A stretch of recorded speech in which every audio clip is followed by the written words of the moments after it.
தான் அந்த வார்த்தையை பார்த்து தான் நான் கோவப்பட்டேன். இன்னொன்று, இன்னொருவர் கொள்கையோடு வர வேண்டும், நீங்க வா வான்னு பிடிச்சி இழுக்க கூடாது.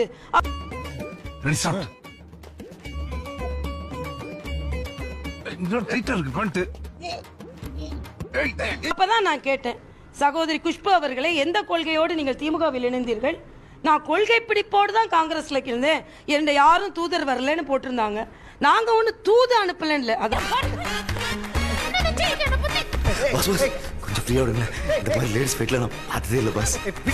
எங்கள் கட்சி ஏற்கனவே பலம் பெற்று வருகிறது. எங்கள் கட்சி ஏற்கனவே பலம் பெற்று வருகிறது. என்ன பேசிட்டு இருக்கும்போது பிபி ஊதுற? கூடுதல் நீங்கள் அரசியலுக்கு வருகிறேன் என்று சொல்கிறீர்கள். வரும்பொழுது அந்த சாய்ஸ் ஏன் எங்க கட்சியாக இருக்க கூடாதுன்னு கேட்டா தப்பா? ஹலோ இருங்கம்மா, என்ன நீங்களே முடிவு எடுக்கிறீங்க? என்ன வார்த்தை கேட்க வேணா? யாரெல்லாம் விட்டு என்னால வர முடியாது, ஏற்கனவே பயந்து இருக்கிறேன்.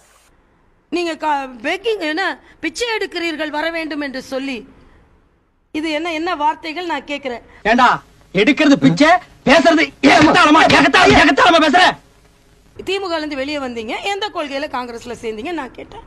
உடனே வந்து மற்றவர்கள் மூளையை தெரிந்து கொள்ளும் அறிவு உங்களுக்கு இல்லைன்னு போட்டாங்க. வாய வச்சு சும்மா இருந்தா தானே?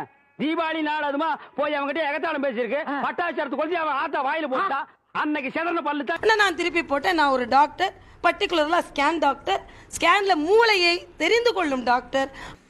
அதனால எனக்கு அதிகாரப்பூர்வமாகவே மற்றவர்கள் மூளையை அறிந்து கொள்ளும் திறமை எனக்கு இருக்கு. என்ன யோசிக்கிறீங்க doctor?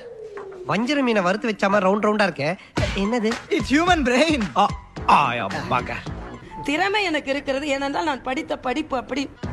According to the radiology neurology, நான் படிச்சது பச்சைபாஸ் காலேஜ், அது பதில இருக்க எத்திராஜ் காலேஜ் போட்டேன். ஆனா அவங்க திருப்பி சைக்காட்ரியா கைனகாலஜிஸ்டா அப்படிலாம் போட்டாங்க. அப்புறம் நான் நிறுத்திட்டேன். உன்னை பார்த்தா எனக்கு ஒரிஜினல் டாக்டர் மாதிரியே தெரியலடா. ஏனென்றா நான் சொல்ல வேண்டியதை சொல்லிட்டேன்.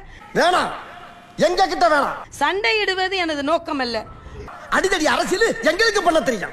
ஆதாரபூர்வமாக எனது கருத்துக்களை பதிவு செய்வதுதான் நோக்கம். ஆனா நாங்க காட்ட மாட்டோம், காட்ட தெரியாது எங்களுக்கு. ட்விட்டர்ல நான் பதிவு செய்தனே தவிர. யாரு இவன் கூட்டத்தை பொழந்துகிட்டு வர்றா? சண்டையிடல நான் சொல்றேன். ரைட்டு, சைத்தான் சைக்கிள்ல வருது.